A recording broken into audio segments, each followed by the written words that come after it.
Ray, c'est comme un grand frère. Hein. Tu es quelqu'un de très créatif, d'une part, et ouvert aux autres.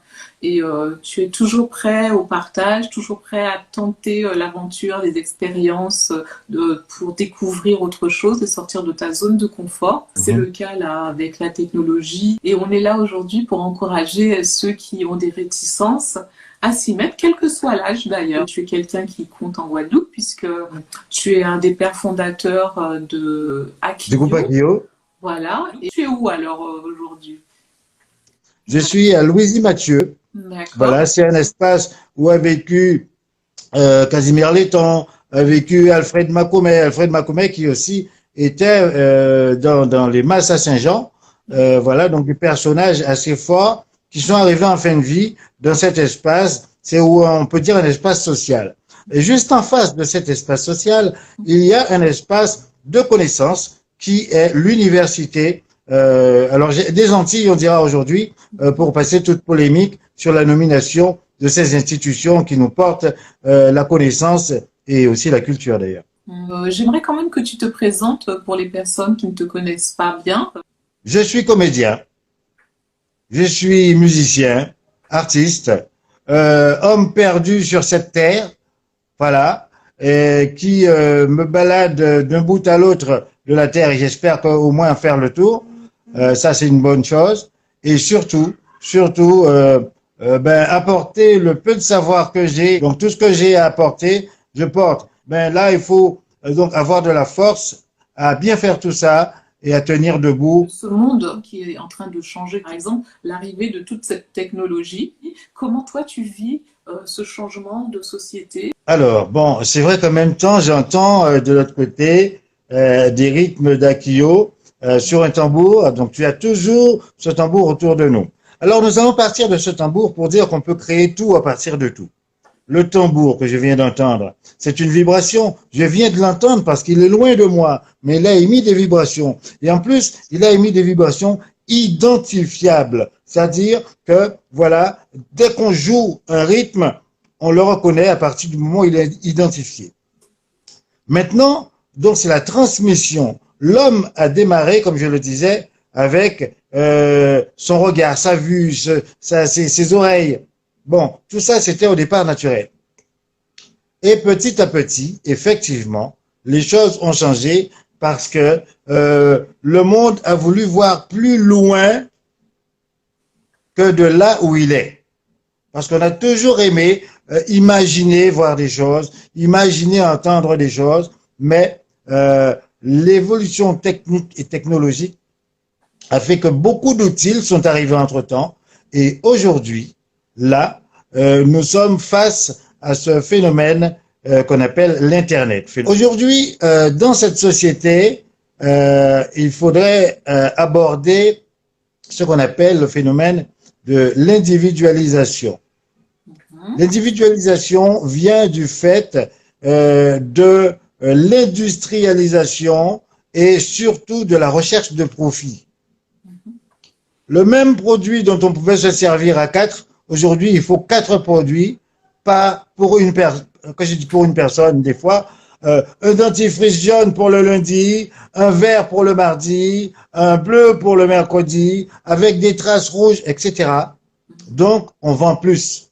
Mais, oui. Quoique, je veux juste te dire qu'il y a un grand mouvement des plus jeunes qui sont conscients de l'état de la planète, qui sont en train, plein de jeunes entreprises, parce que dans le monde de l'entrepreneuriat que je côtoie, il y a beaucoup de choses qui sont en train de monter, de se réaliser pour justement limiter cette surconsommation. Il y aura toujours un mouvement inverse, un mouvement réfractaire ou un mouvement révolutionnaire qui va constater les choses, les lanceurs d'alerte, etc., etc.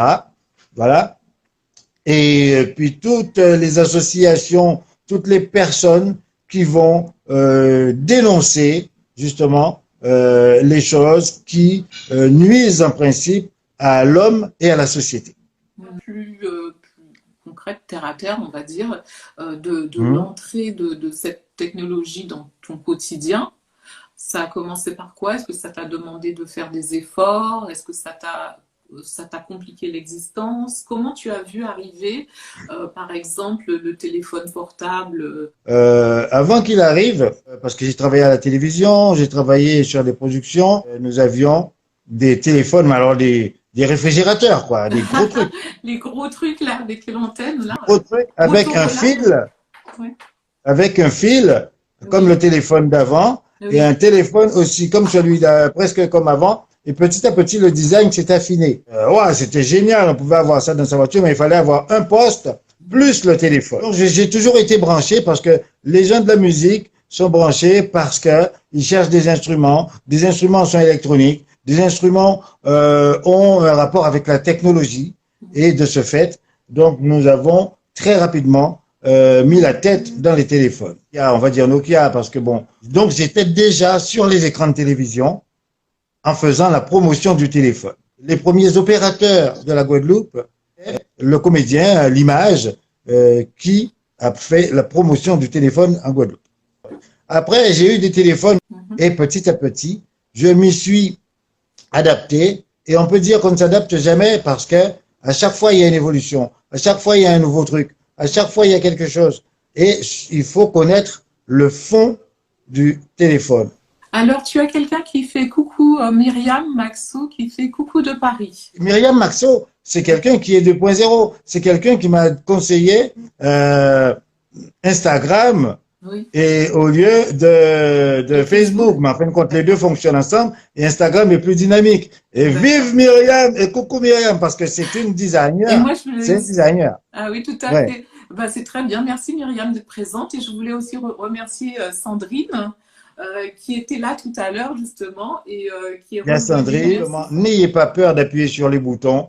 Soit ça coupe, on redémarre, mais ça ne va pas exploser. Je tenais quand même à dire aux personnes qui ont peur de la technologie, parce que j'en vois beaucoup qui sont découragés. Je pense que c'est là que l'intergénérationnel doit intervenir et que les plus jeunes doivent soutenir, aider et jouer un rôle d'initiateur pour les plus âgés. Ça amène à développer le lien autour de ça et de développer des passions communes. Cette évolution de la technologie, tu l'as accueillie à bras Donc, ouverts. l'essentiel, c'est d'établir l'équilibre. Je dors avec mon téléphone à côté de moi, hein, ce qui n'est pas très bon.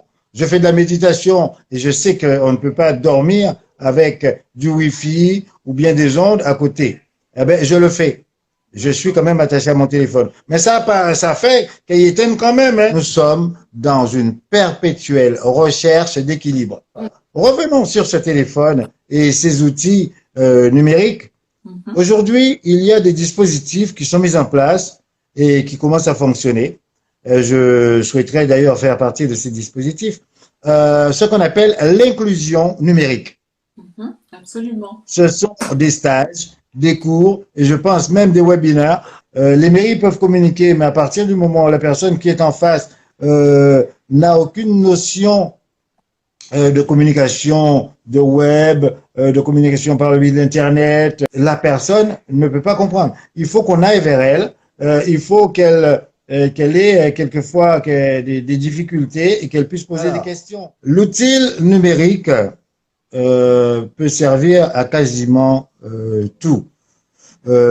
Virtuellement, mais c'est nous qui rendons les choses réelles. L'outil numérique va me permettre de prendre mon téléphone et d'appeler un musicien à New York ou à Paris et de lui dire que vu que je dispose de telle application, nous pourrons faire une jam ensemble. Si je suis dehors, j'ai envie d'enregistrer quelque chose, basiquement, j'ai un enregistreur vocal que je peux tout de suite renvoyer à quelqu'un qui va commencer à travailler en studio. Il y a des logiciels de montage, il y a tout aujourd'hui sur ces outils numériques. Avant, on disait que les mains et les doigts sont le prolongement du cerveau et l'outil numérique, c'est le prolongement justement de tout ce à quoi on pense. Waouh, mais tu es illuminé là! Ça doit correspondre à quelque chose en nous qui est, la curiosité de communiquer les bonnes choses ou bien de communiquer nos émotions quelquefois parce que quand on va partager, ben on pourra dire ce qu'on ressent à quelqu'un en particulier ou à un groupe. Quand Google AdWords va lancer des études et des recherches pour voir ton comportement, ben, ça va être pour ton bien dans un certain sens, mais aussi pour le fond de ton porte-monnaie. Okay. Et aussi, la conséquence, c'est qu'on utilise moins notre mémoire, notre capacité à retenir les choses. Du coup, parce que tu cherches quelque chose, comme tu n'as pas besoin de faire des intéressé, efforts de mémoire. il va te proposer tout ça. Et en même temps aussi, avant, on connaissait au moins une quinzaine de numéros de téléphone. Maintenant, Ouais. on en connaît 3, 4 et encore. À 50 ans. Oui, oui. C'est-à-dire qu'à partir de cet âge-là, on va Oui. dans la cuisine et puis on se dit, mais qu'est-ce qu'on est venu faire dans la cuisine? Ah, mais on se rappelle plus. On n'a plus recours spontanément à notre propre mémoire. Mhm. Mais quand Google n'est pas là, ou bien quand les choses spontanées vous viennent et que on dit ah oui donc l'acteur qui a joué dans tel film, je suis sûr que je le connais. Mais en fin de compte, après avoir fait trois tours, on va taper sur Google et puis chercher le film, machin, etc. C'est ça. Donc il faut faire quand même attention à ce qu'on ne nous prenne pas notre âme dans tout cela. Toi, qu'est-ce que tu as envie de faire de ces outils-là La première chose est la communication. avec pour objectif de sortir les gens de leur isolement, que ce soit l'isolement par rapport à la connaissance, que ce soit l'isolement par rapport à la solitude sur le plan humain, tout simplement. Myriam est en train de souligner quelque chose de très important, ce sont les réseaux, Oui. ou le réseau. Mhm. Le phénomène du réseau est un phénomène important. C'est-à-dire, c'est comme si on avait un petit groupe. Alors, au lieu de monter une asso et de venir en réunion tous les vendredis ou tous les samedis, on crée des réseaux. Il y a un réseau qu'on avait nommé l'OXA ici, où on pouvait donc être inscrit sur une page Facebook ou bien voilà un réseau social, mais on était invité à aller faire des sorties en physique, aller danser, aller jouer à la pétanque, aller faire de la plongée sous-marine, etc. Donc, faire que le numérique puisse aussi devenir physique. Parce que je trouvais que l'intérêt, c'est aussi d'ouvrir les frontières grâce au réseau, justement, comme le disait Myriam. C'est là qu'on peut étendre, ouvrir un maximum et ça peut s'ouvrir dès le départ, tu vois. Le fait qu'on sache, qu'on se voit souvent, les gens vont savoir, mais vont demander, mais qu'est-ce qu'ils disent eux aussi, ils auront un mouvement spontané pour aller regarder. Ben en fait, justement, la particularité des réseaux sociaux, c'est que c'est quelque chose qui se fait dans le temps. Le but, c'est de faire, c'est d'être dans l'action et d'inscrire les choses avec une régularité. C'est la régularité qui va faire que petit à petit, on est identifié, les gens aiment bien.